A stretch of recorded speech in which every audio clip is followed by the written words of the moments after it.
تو سارا دن بڑا تکلیف دہ گزرتا ہے، مگر کیا کرے، میڈیا میں جب پروگرام آپ نے کرنے تو ایسے چہرے دیکھنے پڑتے ہیں، مگر اسی وقت ادھر ادھر کر دیتے ہیں ہم لوگ، کیونکہ مجھے پتا ہے کہ میرا اپنے طبیعت خراب ہو جاتی۔ کل کچھ لوگوں سے یورپ میں بات چیت ہوئی، انہوں نے کہا جی ہم اپنی جائیداد وہاں سے بیچ رہے ہیں پاکستان سے، ہم وہاں وائنڈ اپ کر رہے ہیں، وہ ملک ہمارے لیے نہیں بنا تھا، ہم اب یہیں پہ اپنی زندگی گزاریں گے۔ دشمن کی وہ چال جو استعمال کی گئی کہ جو لوگ بیرونی ملک ہے ان کے اوپر کیس بنائیں گے، ان کو پاکستان آئیں گے، ان کو تکلیف دیں گے، ایئرپورٹ سے کسی کو بھی اٹھا لیا جائے گا، بعد میں پتہ نہیں چلے گا کدھر گیا وہ۔ اس میں ایک چیز ذہن میں رکھے کہ جو شور پڑا ہوا ہے وہ جن کے پاس پاکستانی پاسپورٹ ہے ان کے یہ پاسپورٹ بلاک کہتے کر دیں گے، لیکن جب یہ بلاک کریں گے تو پوری دنیا میں طوفان آ جائے گا۔ جن کے پاس یورپین پاسپورٹ ہے اور ایک نیشنلٹی جن کے پاس ہے ان کو پتہ ہونا چاہیے کہ فوری طور پہ ایمبیسی سے رابطہ قائم کریں اور ان کو بتائیں کہ یہ انسانی حقوق کی وجہ سے مجھے گرفتار کیا گیا، میرے اوپر جھوٹا مقدمہ ہے، وہ فوری طور پر وہاں کی ایمبیسی جو ہے وہ آپ کی مدد کرتی ہے۔ ایسے کیس میرے سامنے آئے ہوئے ہیں کہ لوگ کوئی ترکی میں یا کہیں پکڑے جائیں اور ان کے اوپر جھوٹے مقدمات، مسلمان ملکوں میں عام ہے یہ چیزیں، تو پھر یورپین ایمبیسیاں جو وہ حرکت میں آتی ہیں۔ دوسری چیز یہ ہے کہ پاکستان میں جن لوگوں کے ساتھ ظلم ہو رہا ہے، جو لوگ دیکھ رہے ہیں، جن کو پتہ ہے، وہ یورپین ایمبیسیوں میں لیٹر لکھے، ان کو تصویریں بھیجے، یہ محنت آپ کو کرنی پڑے گی۔ آسٹریلیا کی ہے، کینیڈا، امریکہ، ان سب ایمبیسیوں میں بائی پوسٹ ہر چیز وہاں پہ پہنچانے کی کوشش کرے تاکہ ان کو پتہ چلے کہ پاکستان میں انسانی حقوق کی کتنی خلاف ورزی ہو رہی ہے۔ جو لوگ یورپ میں دوسرے ترقی یافتہ ممالک میں رہتے ہیں ان کو چاہیے کہ جہاں تک ان کی پہنچ ہے اپنے جو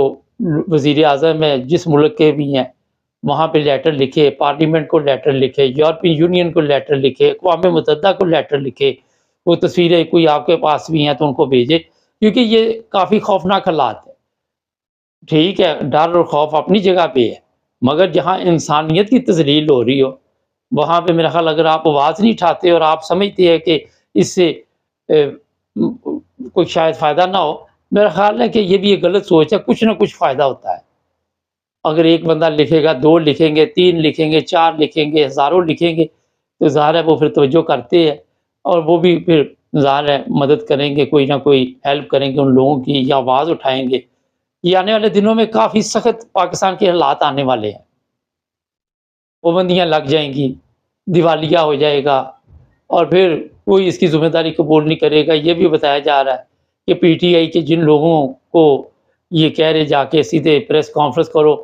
ان کو وعدہ معاف گواہ عمران خان کے خلاف بنانے کی کوشش کی جا رہی ہے، ان کو لالچ دیے جا رہے کہ آپ کو قومی حکومت بنائیں گے، اس میں شامل کریں گے، مختلف ایسی چیزیں ہیں جو میں اپنے آپ طرف سے کہہ رہا ہوں، کوئی میرے پاس خبر نہیں ہے اس چیز کی، لیکن مجھے پتہ ہے ان چیزوں کی، کیونکہ غلط خبر ہم نہیں دیتے لیکن تبصرہ ہم کر سکتے ہیں۔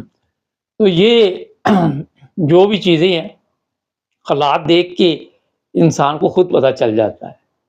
ان کا طریقہ واردہ یہ ہے کہ ہر ہفتے 10 دن بعد ایک صحافی اٹھا لو، کبھی کسی کو اٹھا لو۔ یہ بھی بتایا جا رہا ہے کہ جو عمران خان کے ساتھی ہے ان کے جو بوڑھے والدین ہیں 80 90 سال کے، ان کو بھی دھمکیاں دی جا رہی کہ آپ کی جوان بیٹیاں اٹھا لیں گے، آپ کی پوتیاں اٹھا لیں کہ آپ کی دوتیاں اٹھا لیں گے۔ یہ آج کل سلسلہ چل رہا ہے، تو میرا خیال ہے کہ انٹرنیشنل لیول پہ آواز اٹھانی پڑے گی، اور پاکستان میں میرا خیال ہے کہ ایسے لوگ موجود ہیں جو باقاعدہ طور پر ایسے کام کر سکتے ہیں۔ پاکستان میں انسانی حقوق کی تنظیم آپ کو نظر نہیں آئے گی، پتہ چلا کہ وہ بھی پھوکا پھا کی ہے، ہل جل پھوکا پھا کی ہے۔ تو جناب اب جو عمران خان کے بارے میں سوشل میڈیا پہ باتیں چل رہی ہے کہ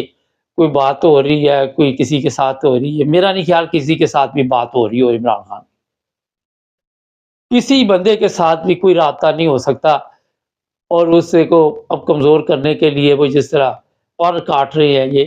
وہ صاحب ہوا کہ اس کے جو آس پاس لوگ ہیں جو لوگوں کو لے کے آتے تھے، جو لوگوں کو جلسے جلوس میں شامل کرتے تھے، ان کو کسی نہ کسی طریقے سے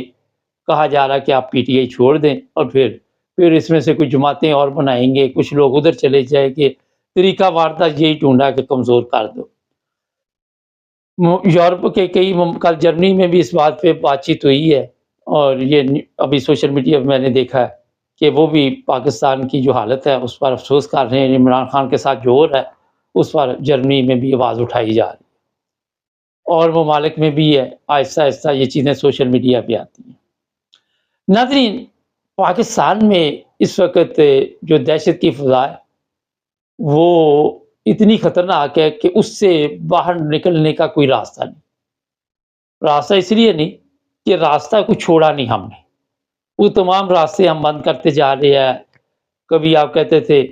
جمہوریت کے لیے یہ ہوا، جمہوریت کے لیے وہ ہوا، یہ کوئی جمہوریت نہیں ہے، یہ سب ان لوگوں نے گروپ نے قبضہ کیا ہوا ہے۔